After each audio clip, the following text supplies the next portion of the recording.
一人打呼，全家受罪。49岁的周先生长期饱受打呼所苦，因此呢，到台中荣总就医接受达文西止鼾手术。术后呢，再搭配包含肌力训练、减重等治疗。经过检测，打呼指数是改善了96%，睡眠呼吸中止也改善了62%，重新找回一觉好眠。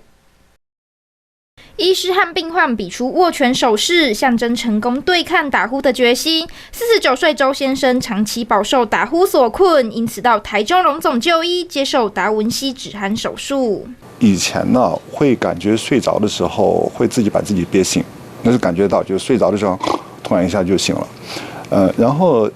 另外一个明显的一个差异是什么呢？是我老婆。他是我的观察者，以前他告诉我，第一次发现也是他告诉我，现在他会跟我说，听不到你打呼噜的声音了，所以这个差异是我自己还是感受得到的。那这个时候，如果家人发现他晚上在睡觉，在打呼的过程呢，突然停了，没有声音，那再接下来突然听到非常大声的这样的一个暴汗的状况之下，这就一定要就医，因为这个代表我们刚刚这跟大家说明的呼吸道它是从完全关闭到突然打开，那这个状况会产生比较严重的这个